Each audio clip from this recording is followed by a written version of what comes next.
Bulletin में सबसे पहले आपको बताएं, पाकिस्तान ने गजा में बैनुल-अक़वामी प्रोटेक्शन फोर्स तैनात करने का मुतालबा कर दिया है। अक़वाम मुत्तहिदा की जनरल असम्बली से खिताब में वज़ीर ख़ारजा शाह महमूद कुरैशी ने कहा कि सलामती काउंसिल फेल हो चुकी है। इन हालात में जनरल असम्बली को अपनी जिम्मेदारी निभानी है और हमारी पहली तरजीह लाजमी तौर पर इसराइली जारहियत को रोकना है। Gaza is plunged in darkness, literally and metaphorically.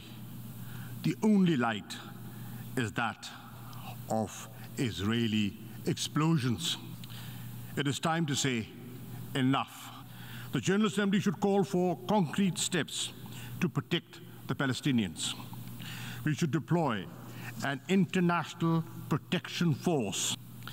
If the Security Council cannot agree to send the protection force, a coalition of the willing can be formed to provide at least civilian observers to monitor a cessation of the hostilities and supervise the provision of humanitarian help to the Palestinians.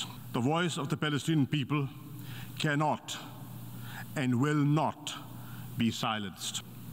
The Security Council has failed even to demand a cessation of hostilities. In these circumstances, the General Assembly must assume its own responsibility.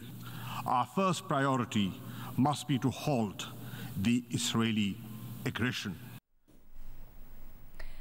वज़ीर आज़म इमरान खान ने कहा है कि mafia उन्हें blackmail कर रहा है कि उसे NRO दो वरना वो हुकूमत गिरा देगा। नौकुंडी तमाशकिल शाहराह का संगे बुनियाद रखने की तकरीब से खिताब में वज़ीर आज़म ने कहा कि मुल्क के बड़े बड़े माफियाज को वो कानून के नीचे देखना चाहते हैं। ऑपोजिशन को अपनी सियासी मौत नजर आ रही है, इसलिए उसकी ख्वाहिश है कि हुकूमत फेल हो जाए। अभी आपको ये खबर दें, कराची के इलाके गुलबर्ग फेडरल बे एरिया ब्लॉक 11 में शेर ने बच्चे पर हमला कर दिया। इसी बारे में बात करेंगे जियो न्यूज़ के नुमाइंदे काशिफ मुश्ताक से। काशिफ, पहले तो हमें ये बताइएगा, ये शेर शहरी आबादी में आया कैसे? टहलाने से लग रहा है शायद पालतू है। बिल्कुल ऐसा, ये शेर पालतू है और इसका एक बाकायदा परमिट होता है, लेकिन पुलिस की जानिब से इस हवाले से कोई चीज़ भी वाज़ेह नहीं की जा रही थी। पुलिस की जानिब से जब भी सीसीटीवी फुटेज सामने आई है उसके बाद ही जो है वो फुर्ती दिखाई गई है और कार्रवाई शुरू की गई है। 6 दिन कबल का ये वाक़या है और पुलिस की जानिब से मुख्तलिफ पहलुओं से अब इसकी तफ्तीश भी शुरू कर दी गई है, जबकि जो शेर है और इसका मालिक है इसको तहवील में लिया जाएगा। जो बच्चा है उसकी भी तलाश की जा रही है। अब तक पुलिस की जानिब से जो इस गली में जिस सीसीटीवी लगे हुए हैं उस जगह पर पुलिस पहुंच चुकी है। पुलिस की जानिब से बताया जा रहा है कि उनसे पूछताछ की जा रही है, जबकि जो मालिक और इसका जो शेर है ये दोनों चीजें गायब हैं। इस हवाले से भी तफ्तीश की जा रही है। काशिफ, शेर तो पालतू जानवर है ही नहीं, तो अगर जिस शख्स के भी पास ये शेर है वो गैर कानूनी तौर पर उसने अपने पास ये शेर रखा हुआ, पुलिस ने अभी तक कोई कार्रवाई की है इन लोगों के खिलाफ?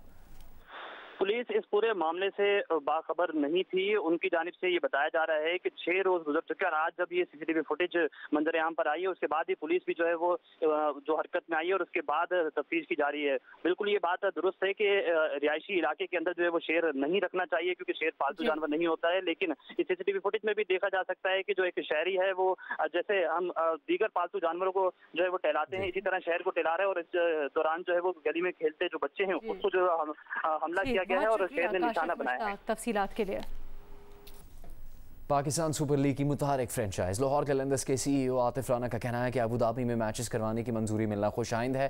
तमाम फ्रेंचाइजेस PCB के साथ मिलकर PSL के बकिया मैचेस को कामयाब करेंगी। लाहौर कलंदर्स के CEO आतिफ राना का कहना है कि PCB के ओहदेदारान ने ईद की छुट्टियों के बावजूद लीग के बकिया 20 मैचेस को मुमकिन बनाने के लिए मुत्तहदा अरब अमारात में बड़ी मेहनत की है। मैचेस का होना काबिल सताइश है। PSL पाकिस्तान का कामयाब ब्रांड है और उसको मजीद कामयाब सब ने मिलकर बनाना है। उन्होंने कहा कि तमाम फ्रेंचाइज PCB के साथ मिलकर काम करेंगे और कम वक्त में इवेंट को कामयाब बनाएंगे। आतिफ राना ने कहा कि PCB ने इजाफी अखराजात बर्दाश्त करने का कहा, जो काबिल सताइश बात है। PCB के साथ मीटिंग हुई है, सब एक पेज पर हैं। सिंध असम्बली के हल्का PS 70 मातली के ज़िमनी इंतखाब में पीपल्स पार्टी के उम्मीदवार मोहम्मद हादी पोटो को JUI के उम्मीदवार गुल हसन पर वाज़े बरतरी हासिल है। बात करेंगे इसी बारे में जियो न्यूज़ के नुमाइंदे अली नईम से। अली नईम, ताज़ा तरीन खबर क्या है इस इलेक्शन के नतीजे के हवाले से?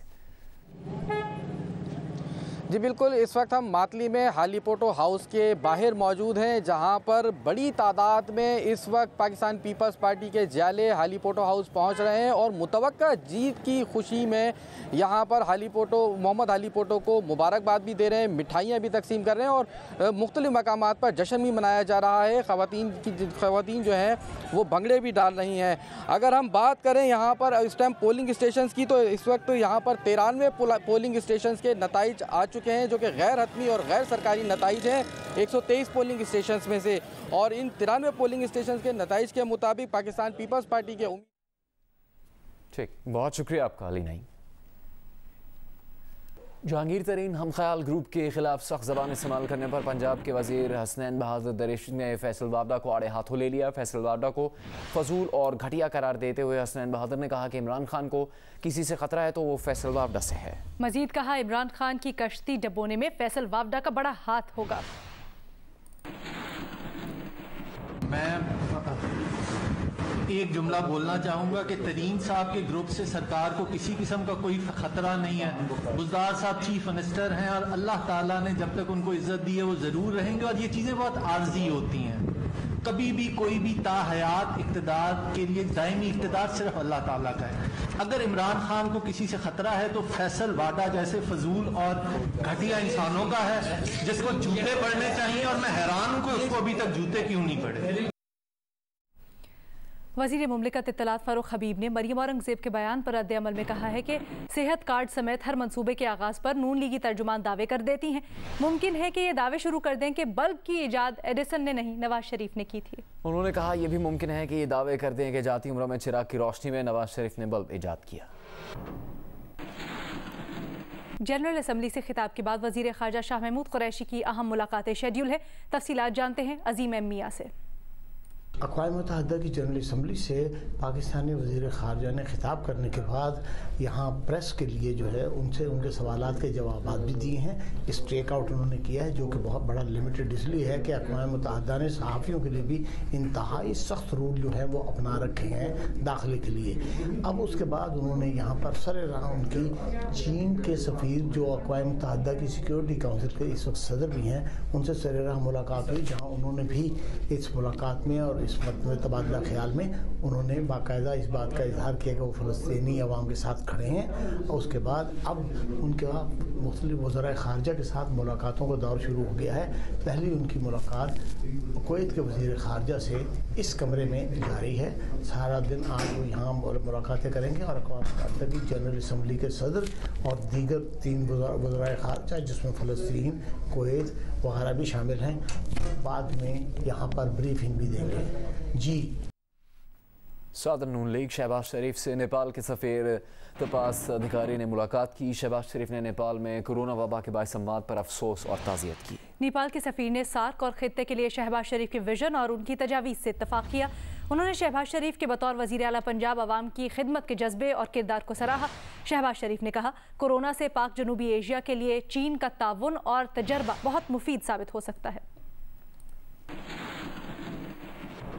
मुल्क के मुख्तलिफ शहरों में यौम-ए-निज़ाम में जन्नतुल बकी के मौके पर एहतजाज किया गया। इस्लामाबाद में दरबार सखी महमूद से आपपारा तक एहतजाजी जुलूस निकाला गया। इस मौके पर सिक्योरिटी के सख्त इंतजाम किए गए थे। रावलपिंडी में यौम-ए-निज़ाम जन्नतुल बकी का जुलूस इमाम बारगाह नासरुल आज़ा से बरामद किया गया। कराची प्रेस क्लब पर भी इमामिया स्टूडेंट्स ऑर्गेनाइजेशन की जानिब से मुजाहरा किया गया। पेशावर में भी यौम-ए-निज़ाम जन्नतुल बकी के मौके पर चर्च रोड से एहतजाजी रैली निकाली गई। हैदराबाद, सरगोधा, भावलपुर, पाराचनार समेत दीगर शहरों में भी मजहबी तंजीमों की जानिब से एहतजाज किया गया।